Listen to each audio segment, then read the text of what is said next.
2019 November 30. Daily Bread passage. Esther chapter 9 verse 20 through chapter 10 to 3. Keyverse. Verse 22. Title: Purim celebrated. Bible passage.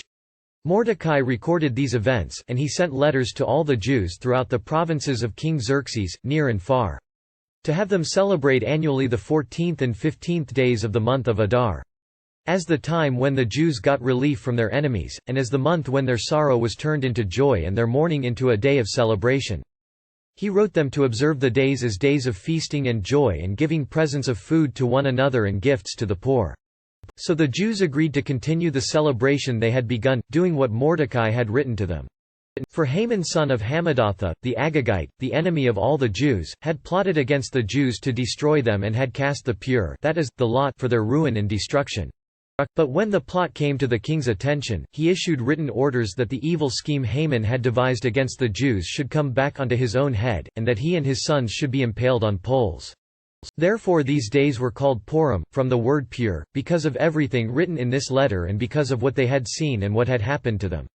The Jews took it on themselves to establish the custom that they and their descendants and all who join them should without fail observe these 2 days every year, in the way prescribed and at the time appointed. These days should be remembered and observed in every generation by every family, and in every province and in every city. And these days of Purim should never fail to be celebrated by the Jews, nor should the memory of these days die out among their descendants. So Queen Esther, daughter of Abihail, along with Mordecai the Jew, wrote with full authority to confirm this second letter concerning Purim. And Mordecai sent letters to all the Jews in the 127 provinces of Xerxes' kingdom, words of goodwill and assurance, to establish these days of Purim at their designated times, as Mordecai the Jew and Queen Esther had decreed for them, and as they had established for themselves and their descendants in regard to their times of fasting and lamentation. Esther's decree confirmed these regulations about Purim, and it was written down in the records.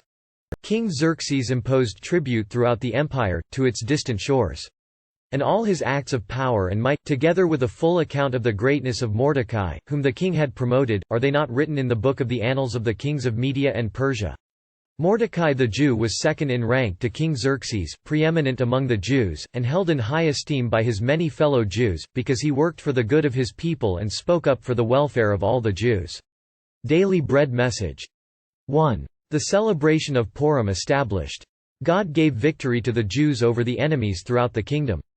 From that time on, it would be a celebration for Jews the world over, a celebration of the protection their God had given them over those who tried to annihilate them.